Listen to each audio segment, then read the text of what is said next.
Olá, boa tarde a todos. Bem-vindos a mais uma edição do Degustação Literária. Eu sou Clemência Andrade, bibliotecária das bibliotecas municipais, que são equipamentos culturais mantidos pela Prefeitura, atualmente sob a gestão da FEAC, Fundação de Esporte, Arte e Cultura. O evento de hoje, ele faz parte de uma programação montada para o programa Recode Bibliotecas. Essa é da edição de 2020.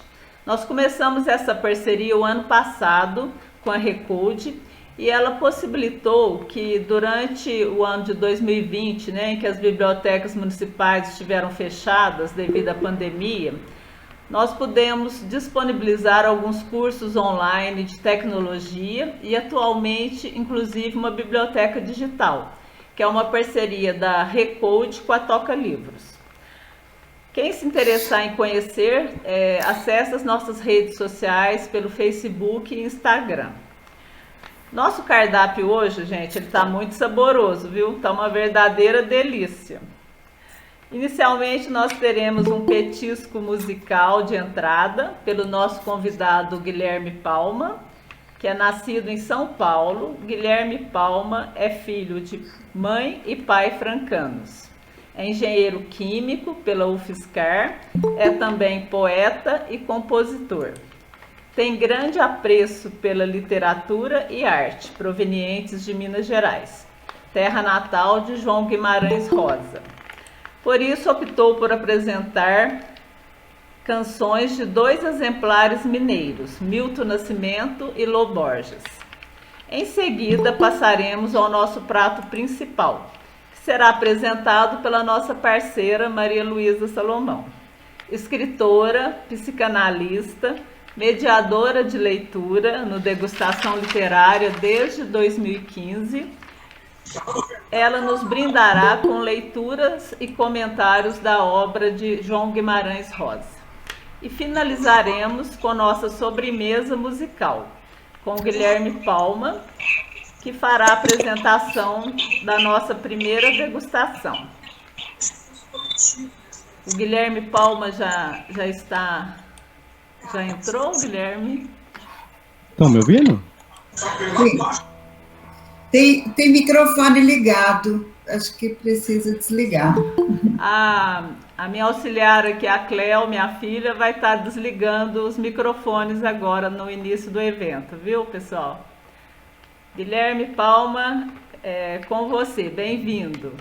Obrigado, viu, Clemência? Queria agradecer o convite. Vocês conseguem me ouvir? Sim. Legal. Queria agradecer o convite. Acho que é uma oportunidade única poder comemorar junto com vocês essa data tão importante, de um escritor tão importante, provavelmente o maior romancista do século XX no Brasil. E eu sou muito fã dos mineiros, da literatura, sou muito fã da música mineira, então quando o convite foi feito pela Clemência, eu aceitei com o maior prazer. Então, Franca é a terra de onde eu vim, então vai ser um prazer tocar para vocês.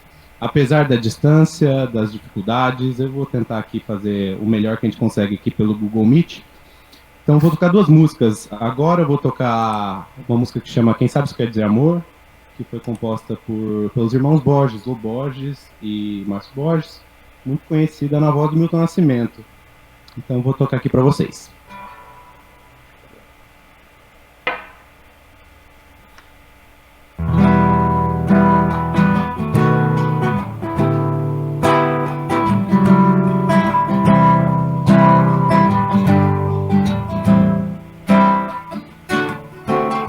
Cheguei a tempo de te ver acordar. Eu vim correndo à frente do sol. Abri a porta e antes de entrar, revi a vida inteira. Pensei em tudo que é possível falar, que sirva apenas para nós dois. Sinais de bem, desejos vitais, pequenos fragmentos de luz. Falar da cor dos temporais, do céu azul, das flores de abril. Falar além do bem e do mal, lembrar de coisas que ninguém viu. E o mundo lá sempre a rodar, em cima dele tudo vale. Quem sabe isso quer dizer amor, estrada de fazer um sonho acontecer.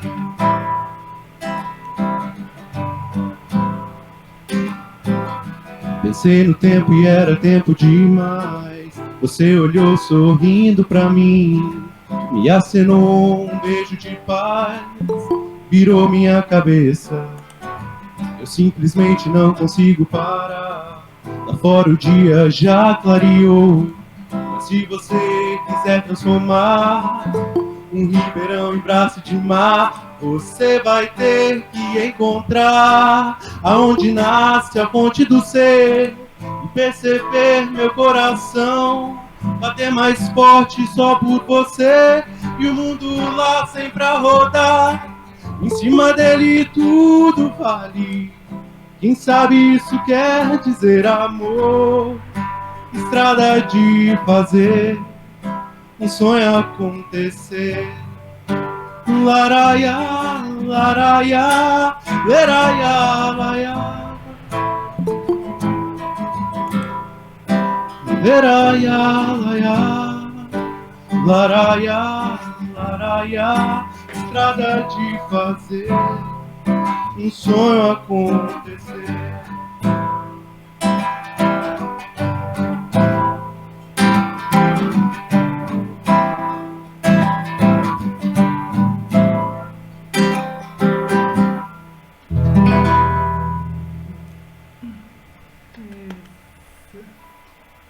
Obrigado. Muito obrigada, Guilherme. Agora passamos à nossa mediadora, Maria Luísa Salomão. O som, Clemência. Obrigada, Guilherme. Passamos agora à nossa mediadora, Maria Luísa Salomão. Obrigada, boa tarde a todo mundo. Muito feliz de estar de volta. É diferente, né, Clemência, a gente receber todo mundo na biblioteca. A Clemência sempre faz uma mesinha para todo mundo, a gente se sente num restaurante ali dentro da biblioteca, né, onde o alimento são os livros, né, são as palavras. Então, é muita saudade desse tempo presencial, mas hoje nós vamos tentar fazer um pouco isso, né, Clemência? Vamos tentar refazer aquela atmosfera, né, de restaurante, né, onde a entrada foi linda, viu? Parabéns, Guilherme, adorei. Eu adoro o Loborges, adoro a turma mineira, e eu acho que você escolheu bem, porque realmente o Guimarães Rosa é mineiro, e o Grande Sertão, o cenário todo, né, da obra do Guimarães Rosa é o norte de Minas, né, ali na fronteira com Goiás e Bahia também, mas tudo se passa ali nesse cenário. E tem um filósofo que eu gosto muito, que chama Bachelard, e ele diz que todo cenário é psicológico. E tem mesmo um sentido, né, para o Guimarães Rosa ser Minas o cenário dele, né? Ele nasceu em Cordisburgo, é uma cidade que foi fundada, né, foi desenvolvida por alemães. Então, Burgo em alemão é cidade e Cordes é coração. Então, é a cidade do coração e sempre foi a cidade do coração do Guimarães Rosa, né? Então, mas hoje nós estamos aqui para celebrar 65 anos da obra-prima, que é Grande Sertão Veredas, que nos orgulha muito, tem um monte de traduções pelo mundo afora, de Grande Sertão. A menos aclamada foi nos Estados Unidos, a tradução foi muito mal feita lá e foi muito mal recebida, mas na Alemanha, na Itália, na França, foi muito bem traduzida e o Guimarães Rosa mantinha bastante relação com os tradutores. Então, esse herói que ele criou, o Riobaldo, né, que conta a história de jagunços, né, e é uma história de guerra e de morte, e de amor, né, de guerra, morte e amor. Essa história foi contada pelo Riobaldo como se fosse uma espécie de associação livre, prolongada, né? Foi um esquema muito moderno, né? Aparentemente um monólogo, mas na verdade um diálogo entre ele e Riobaldo, que foi um jagunço, e que vai contar, e vai, através da narrativa, vai tentar descobrir qual o sentido da vida dele. Né? Então, o modelo é muito moderno, porque aparentemente é um monólogo, mas ele está dialogando com alguém que é lá pela página 30, a gente vai descobrir que chama Quelemem, que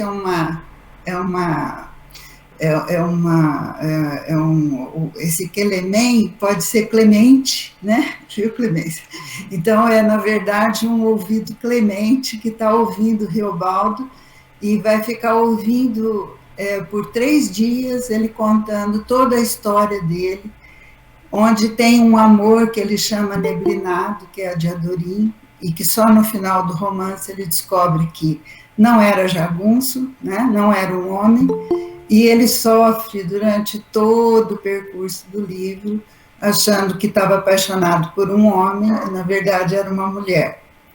Na verdade, eu acho que ele estava apaixonado pelo homem mesmo, né? Não sabemos o que ele seria, né? Se ele soubesse que era mulher, isso não dá para saber, mas isso eu tratei num encontro que eu tive em Marília sobre os 3 amores do Riobaldo, que era o Tarsília, que é com quem ele se casa, porque o Riobaldo está contando uma história, ele é um filho bastardo de um latifundiário, que se pressupõe que é o Celorico Mendes, e que é o padrinho dele, e que depois que morre, lega ele 2 fazendas. Então, ele está nessa situação de mais velho, contando essa história para Quelemem.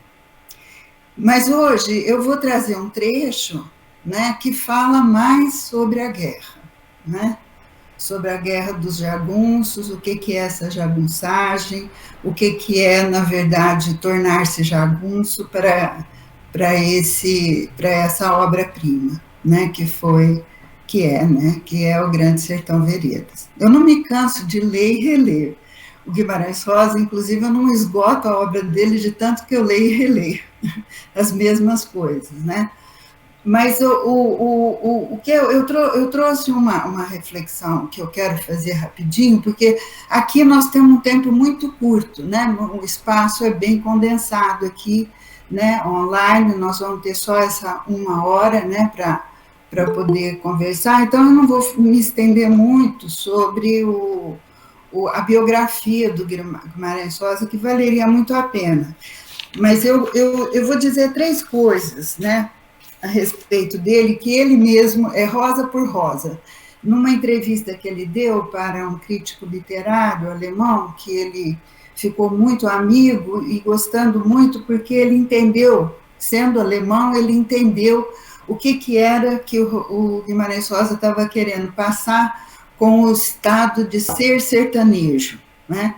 Então, ele retrata o romance, o próprio Rosa, ele retrata esse romance como sendo um romance metafísico, onde grandes questões universais humanas estão sendo tratadas. Então, mesmo, né? Quem é ele, quem é o outro,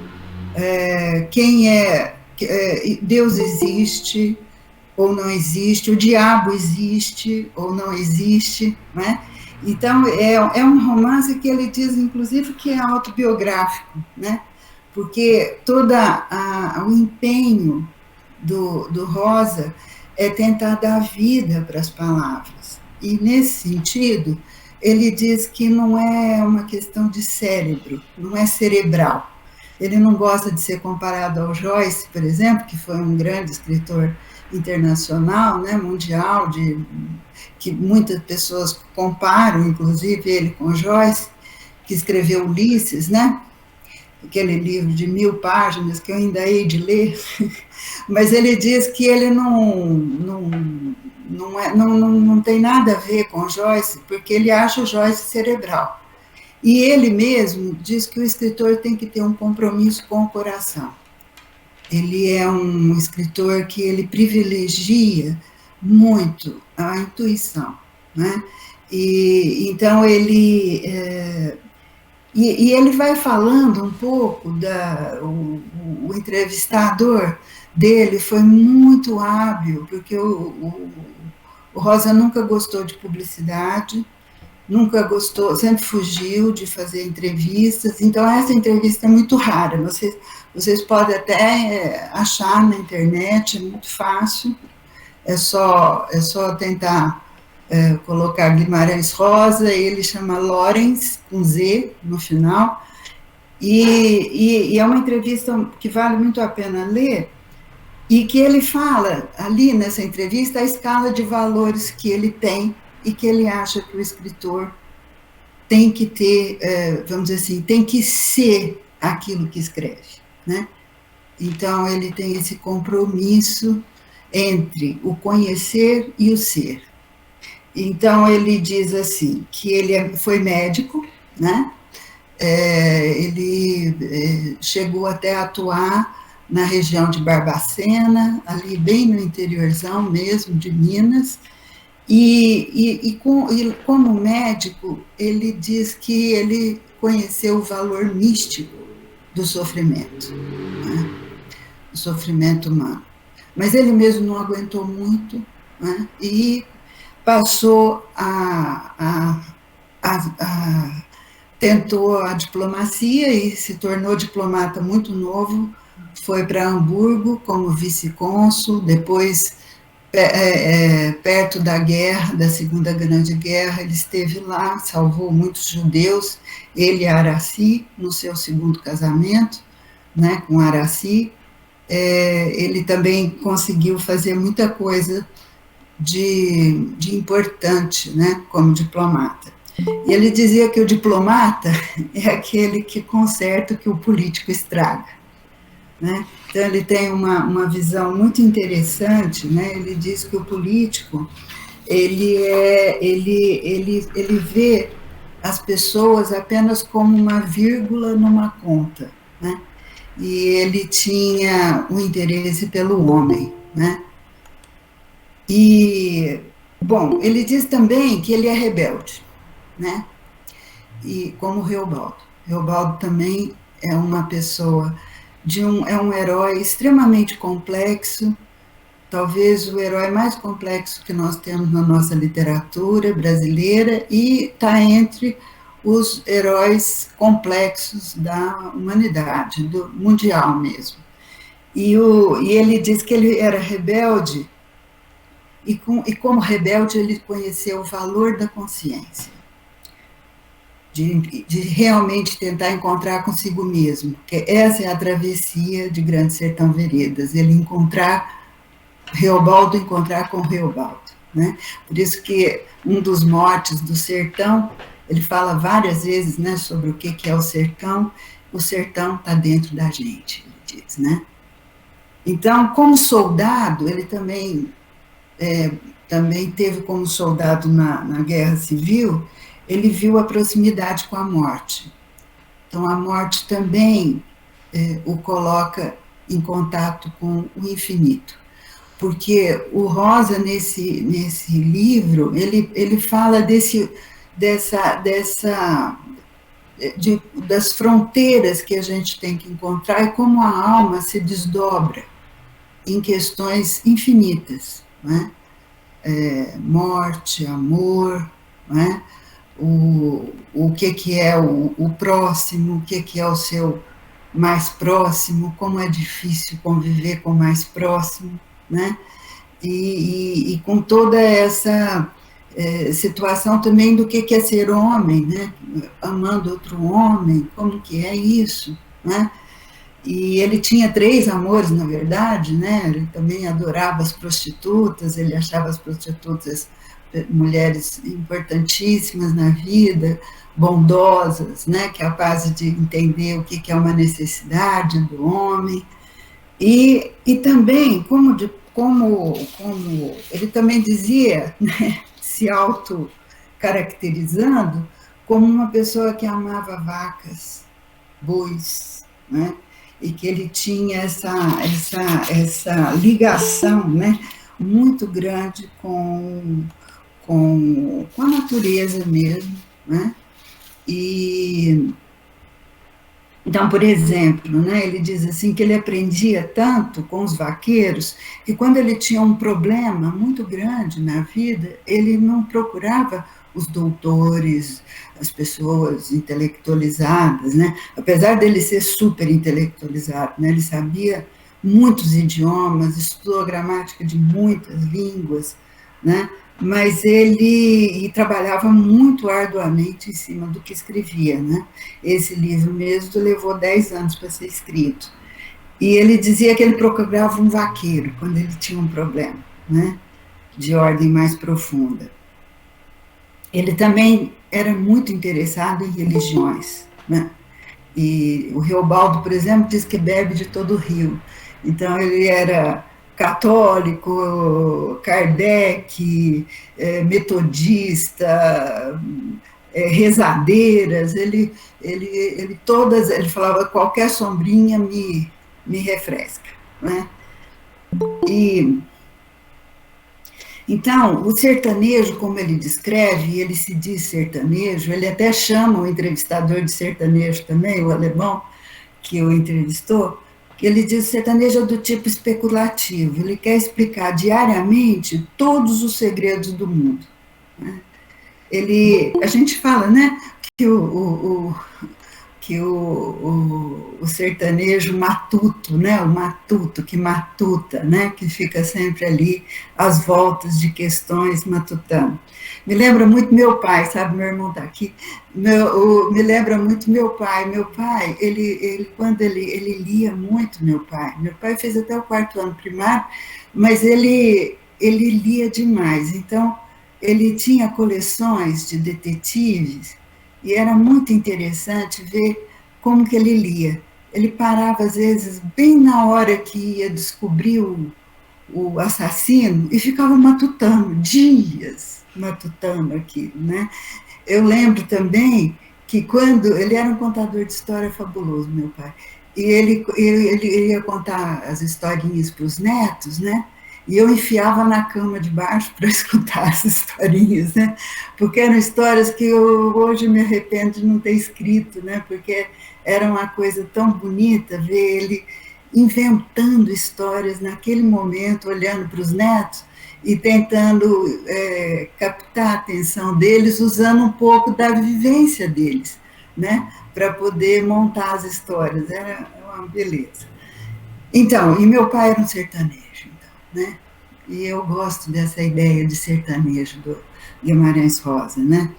Então ele dizia que o sertanejo é aquele que também tem que corrigir Deus e corrigir o infinito, porque também faz parte, né? Ele tem até uma frase linda no meio do Grande Sertão, que ele fala assim, Deus é sempre a primeira parte, tem a segunda parte, né? Aliás, Deus é a segunda parte, tem a primeira parte é a gente, né? Que tem que dar sentido e nome para aquilo que a gente vive.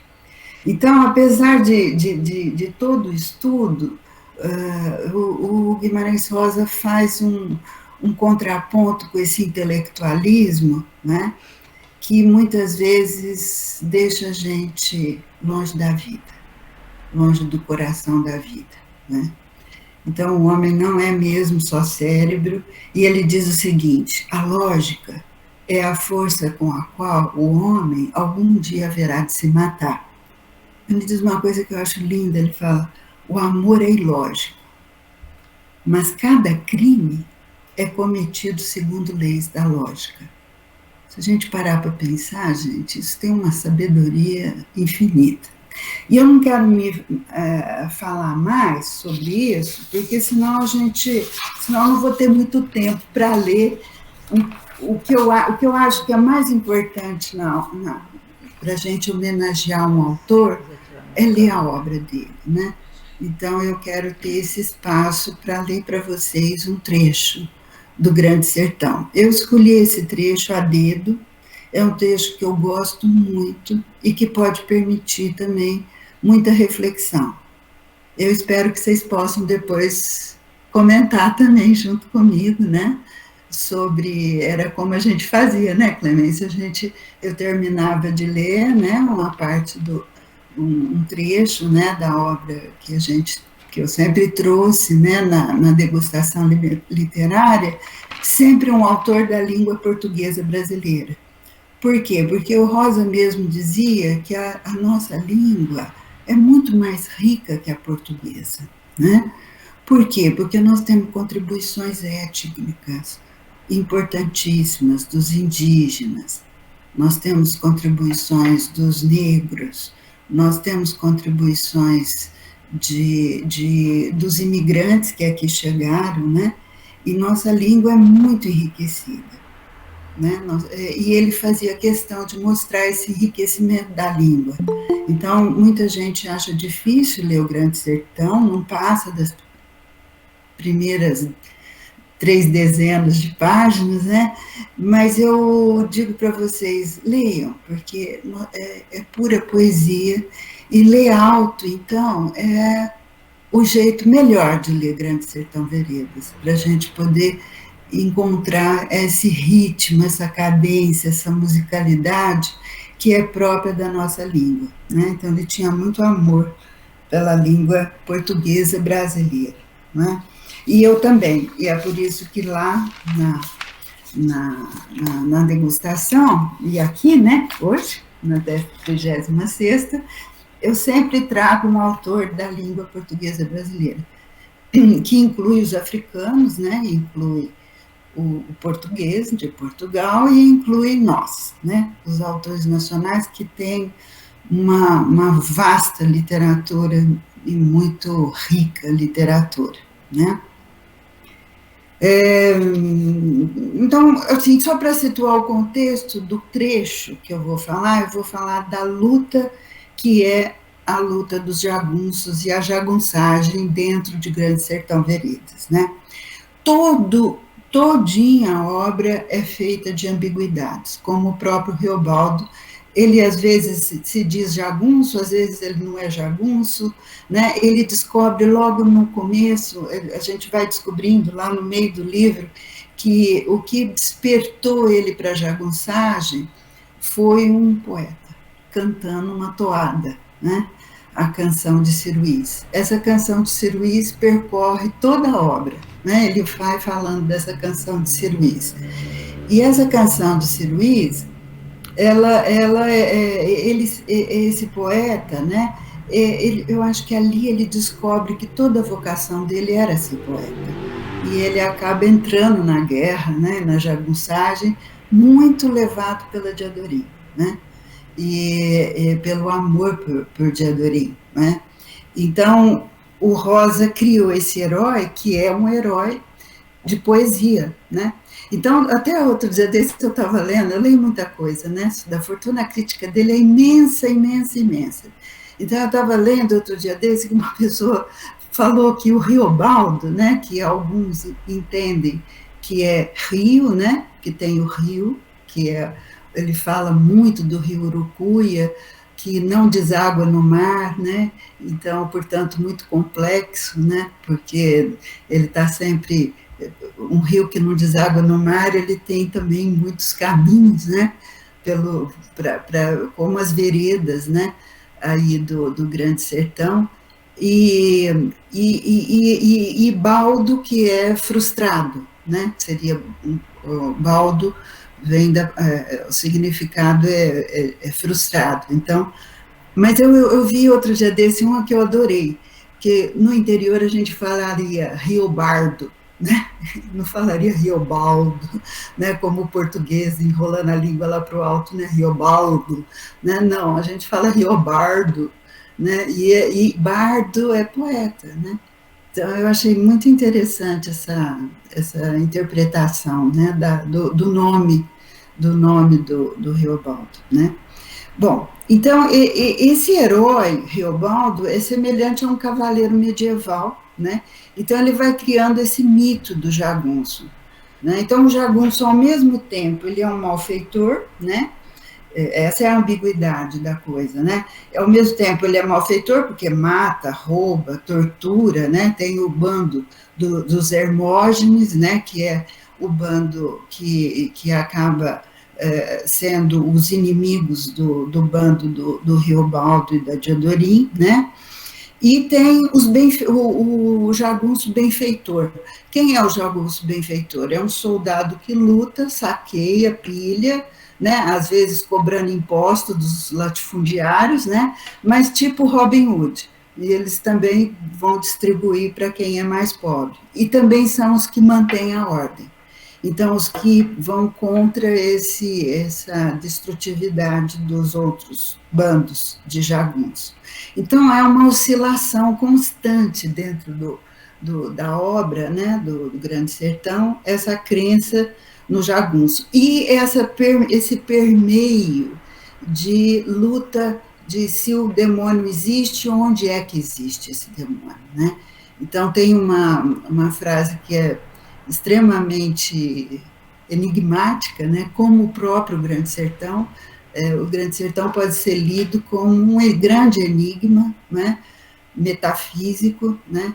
E ele é visto, que é a seguinte, a frase, né? Que o diabo não existe, por isso é que ele é forte, né? Então, onde é que existe esse diabo, né? Então, essa é a questão, né? E fica permeando até o fim do livro essa questão. Então, às vezes, o jagunço aparece como bandido, às vezes como herói. E se a gente pensar, gente, como isso está presente na vida, essa ambiguidade, né? De repente, alguém é herói, de repente vira bandido. Nós estamos vivendo isso na política brasileira, né, de uma maneira desastrosa no meio dessa pandemia, né, que alguém vira herói, de repente bandido, herói, bandido, né. Então, então ser ou não ser jagunço é intercambiável e um não anula o outro. Isso é que é impressionante no livro, né, um não anula o outro. Então ele diz assim, Riobaldo, coragem em mim é variável. Naquele tempo eu não sabia, hoje é que sei, que para a gente se transformar em ruim ou valentão, basta se olhar um minutinho no espelho, caprichando de fazer cara de valentia ou cara de ruindade. Né? Então, então, ao narrar, ele se torna o jagunço, né? Porque, segundo esse princípio, narrar é viver, né? Essa é a ideia. Então, todos são meio jagunços e todos não são meio jagunços. Tudo é e não é no Grande Sertão Veredas, né? Então, ele diz assim, no modo de ser jagunço, o Riobaldo fala, o jagunço não se escabreia com perda nem derrota. Quase que tudo para ele é o igual. Nunca vi. Para ele, a vida já está sentada. Comer, beber, apreciar a mulher, brigar e o fim final. Então, ele fala que para o jagunço a valentia é defesa. E o homem, para o jagunço, tem que ser rosto a rosto. No quem com quem, né? O poder seco da pessoa é o que vale. Ele diz também, o Riobaldo, não podendo entender a razão da vida, é só assim que se pode ser vero bom jagunço. E ele está tentando entender o sentido da vida, né? E ele diz, jagunço não passa de um homem muito provisório. Jagunço é o sertão. E o sertão, gente, é o mundo, né? Ele dá muitas definições do que é o sertão durante toda a obra, né? Então, o sertão é o sem lugar.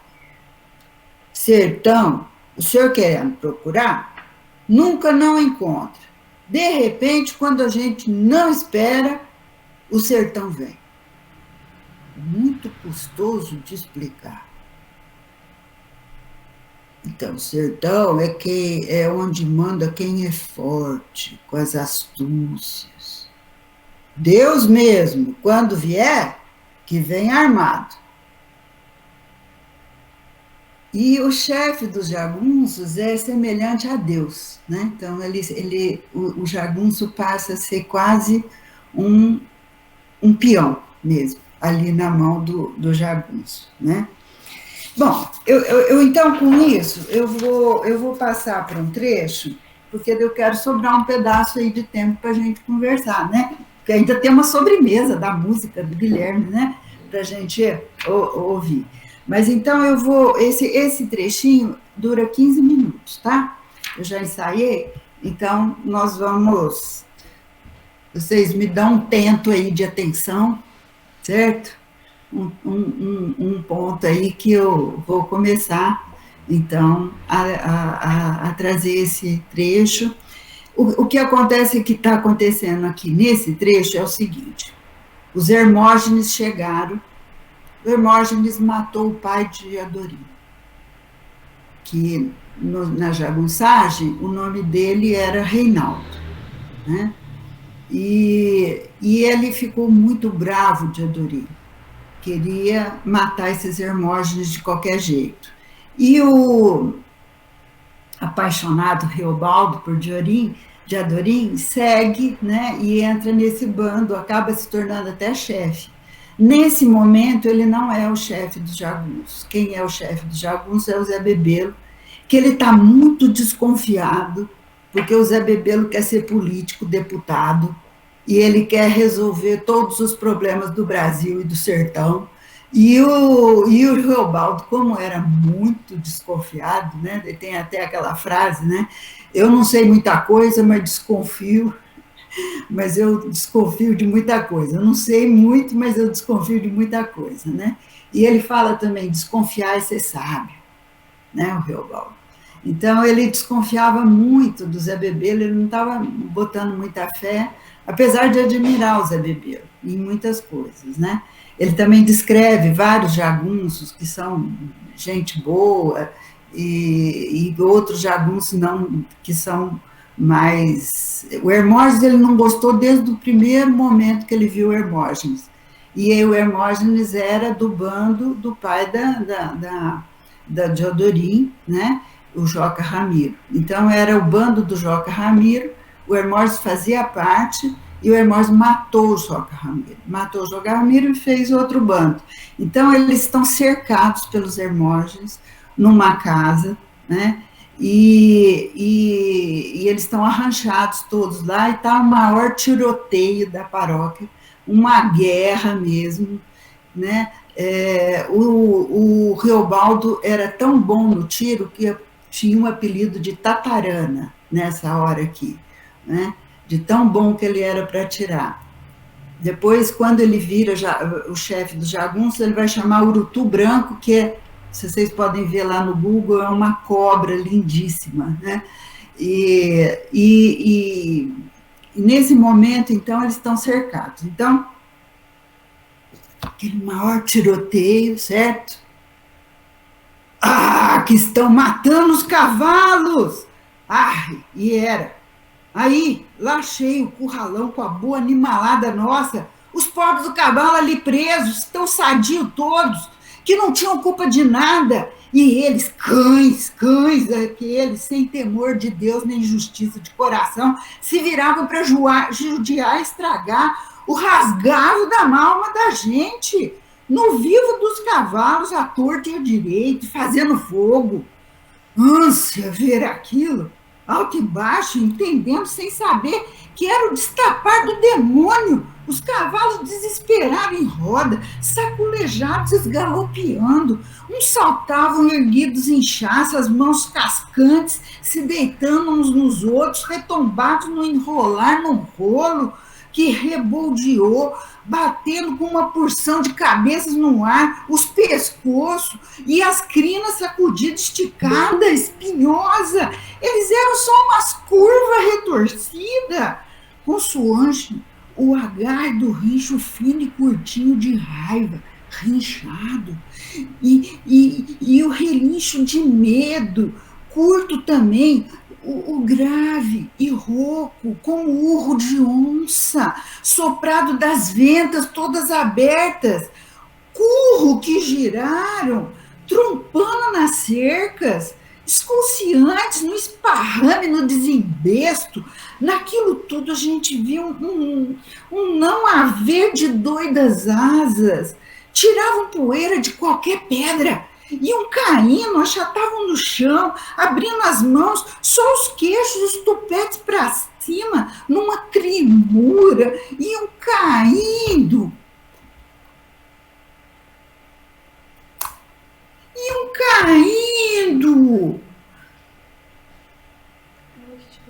Quase todos os cavalos.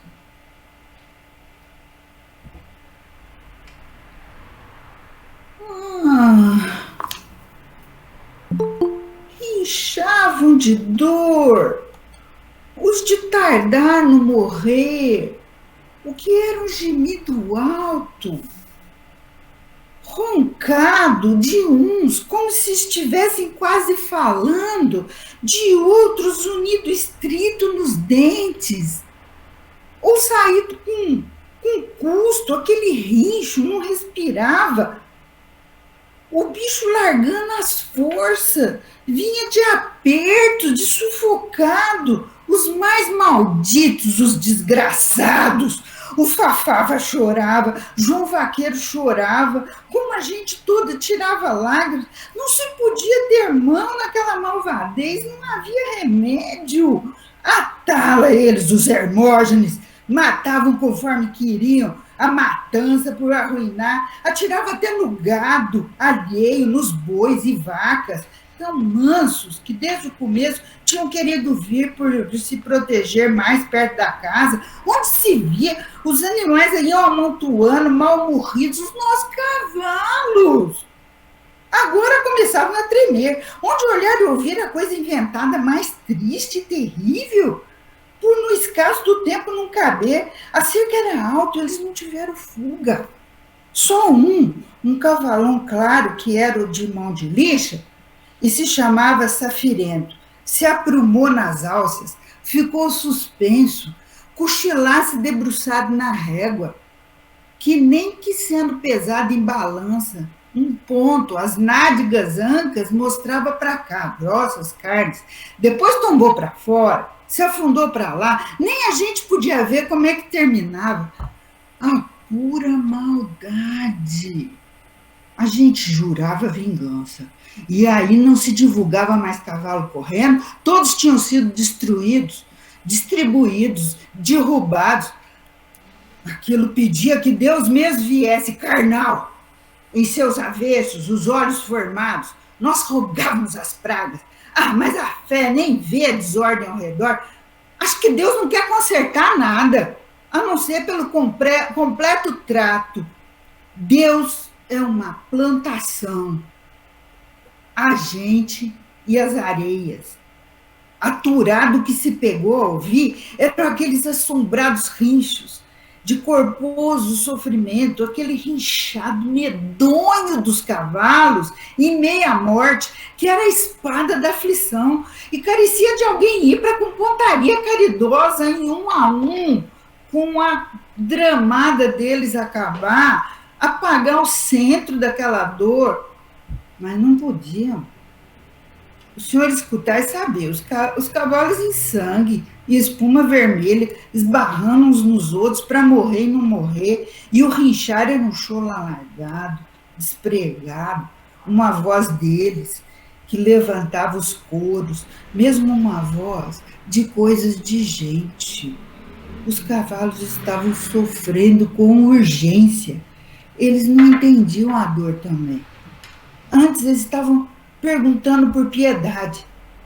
Ai, eu vou lá, livrar de vida os pobrezinhos. Foi o que o Fafá falou. Mas não deixamos, porque isso consumava loucura. Não dava 2 passos no errado, e ele morria a fuzilamento, embora se varava, agarrando, segurado o Fafá. A gente tinha de parar preso dentro da casa, combatendo no possível, enquanto a ruindade enorme acontecia. O senhor não sabe, rincho de cavalo, padecente, assim, de repente engrossa e acusa buracões profundos, e às vezes dá um ronco quase de porco, ou que desafina, esfregante, traz a dana deles no Senhor, as dores, e se pensa que eles viraram outra qualidade de bicho, excomungadamente. O Senhor abre a boca, o pelo da gente se arrupeia, de total gastura, o sobregelo. E quando a gente ouve uma porção de animais de se serem grande martírio, a menção na ideia de que o mundo pode se acabar. O que é que o bicho fez? O que é que o bicho paga? Ficamos naquelas solidões, a lembrar que tão bonitos, tão bons. Ainda, ora há pouco, esses eram um cavalinho nosso, sertanejo, que agora estraçalhados, daquela maneira, não tinham nosso socorro, não podiam. E que era que queriam esses Hermógenes? De certo, seria a atenção deles deixar aqueles relinchos infelizes em roda da gente dia e noite, noite e dia, para que não se aguentar no fim de alguma hora e se entrar no inferno? Senhor, então visses a bebê-lo. Ele terrivelmente todo pensava, feito o carro e os bois se desarrancando num atoleiro. Mesmo mestremente ele comandava, poremos fogo, abaixado, fogo daqui, dali, em ira de compaixão. Tentava não. Com pranchas de munição que a gente gastasse, não alcançávamos de valer aos animais. Com o curral naquela distância, atirar de salva no inimigo amoitavo não rendia. No que se estava, se estava.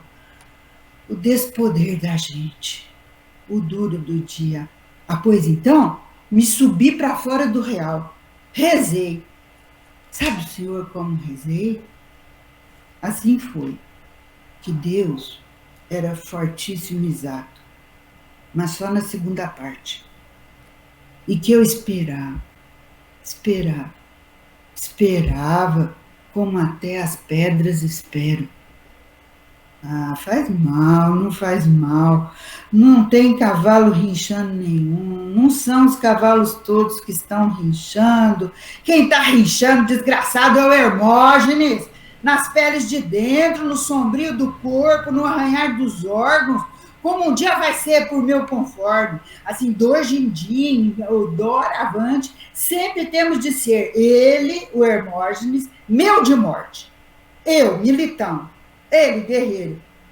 Assim, o relincho em restos, três cortados. Aqueles cavalos suavam de derradeira dor.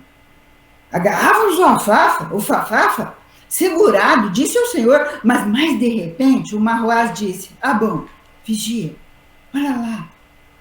O que era?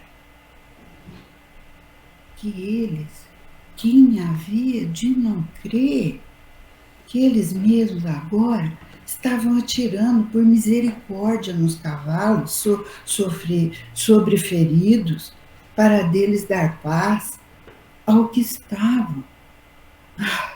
As graças a Deus, exclamou Zé Pepelo, alumiado, com um alívio de homem bom. É mármore.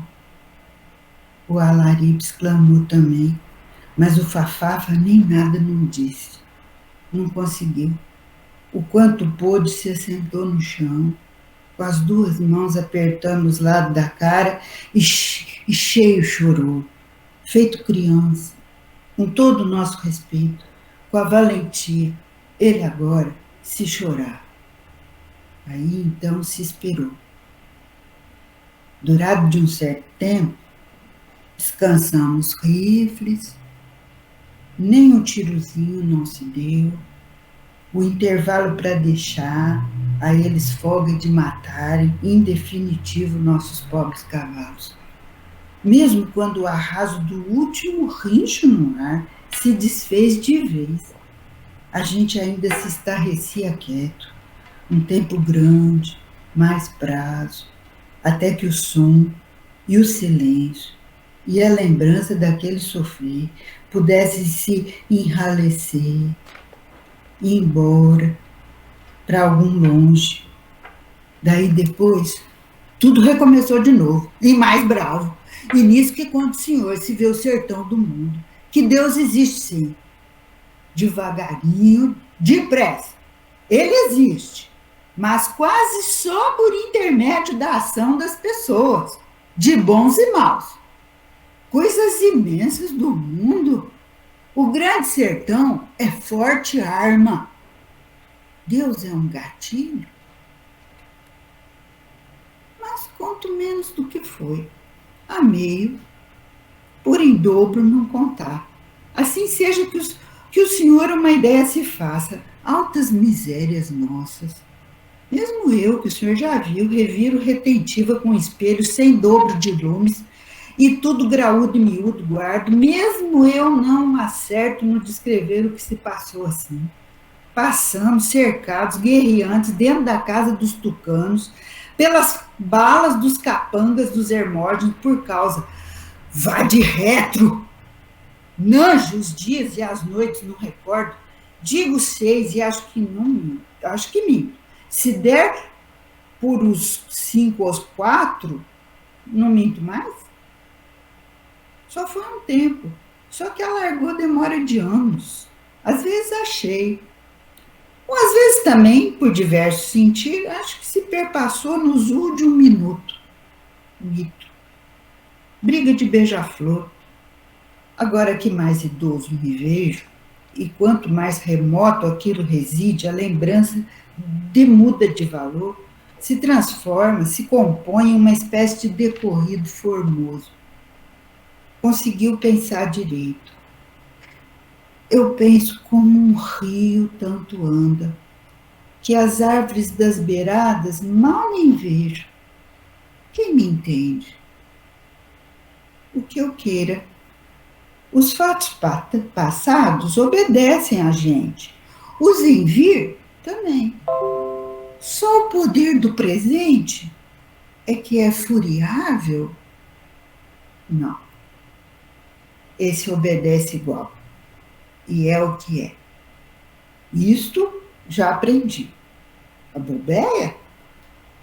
Pois de mim isso é o que é. O senhor saiba. É lavar ouro. Então, onde é que está a verdadeira lâmpada de Deus? A lisa e real verdade. Muito bom. Vocês estão me vendo? Então, aqui para mim, se eu sumi para mim. Sumiu. É forte esse trecho, né? Muito forte, né, esse trecho. Deixa eu abrir o meu microfone. Maria Luísa, tá sem a sua imagem. Então, eu estou vendo aqui, peraí, agora veio? Não. Não? Sim, agora sim, ok. Agora sim, tá. Mas vocês me viram enquanto eu estava lendo, não? Sim.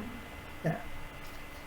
Mas é forte, né? É um trecho muito forte, mas eu escolhi para a gente pensar. Você vê, até os maus podem fazer trégua, né? Quer dizer, era no meio da briga e os Hermógenes resolveram ter pena dos cavalos. Parece que só o humano que não tem pena do humano, né?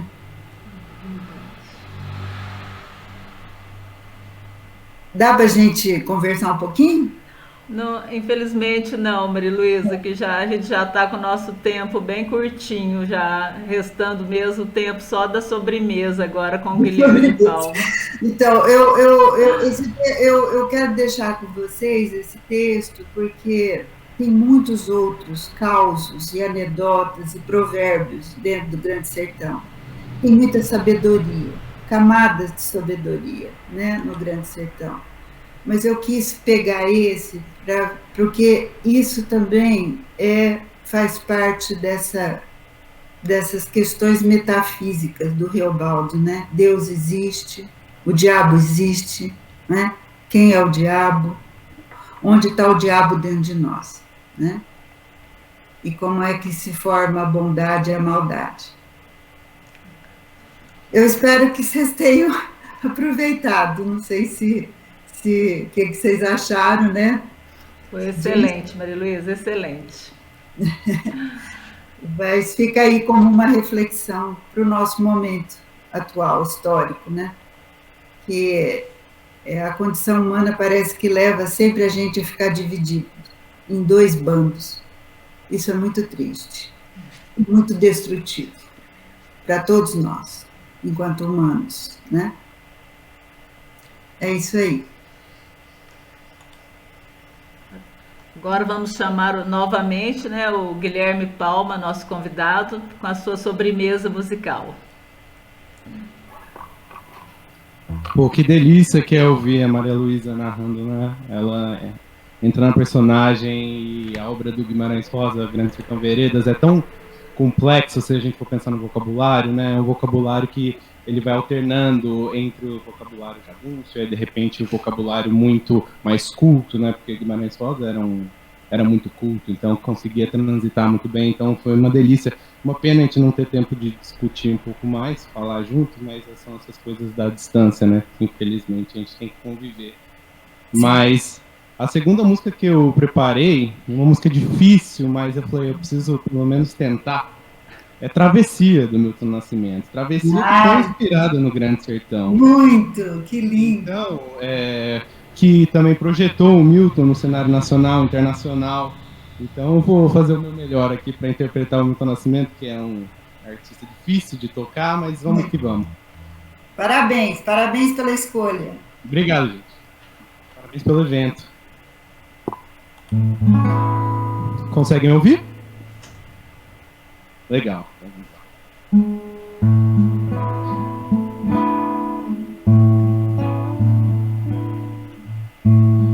Quando você fora fez noite meu viver, forte sou, mas não tem jeito, hoje tenho que chorar. Minha casa não é minha, nem é meu esse lugar. Estou só e não resisto, muito tenho pra falar.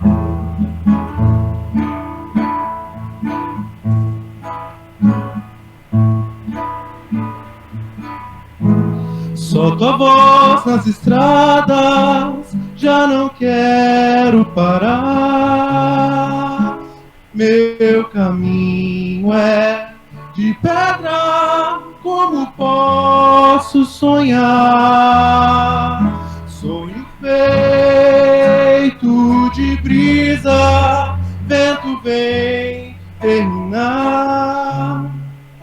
Vou deixar o meu pranto, vou querer me matar.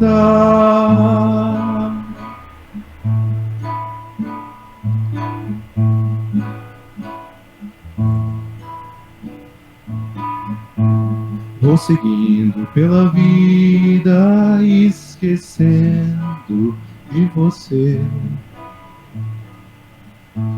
Já não quero mais a morte, tenho muito que viver.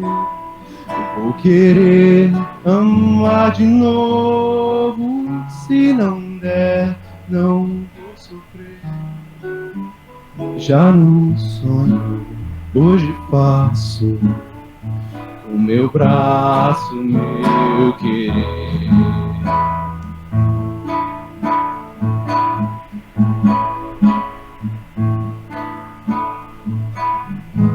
Solto a voz nas estradas, já não quero parar. Meu caminho é de pedra, como posso sonhar? Sonho feito de brisa, vento vem terminar. Vou fechar o meu pranto, estou querendo me matar.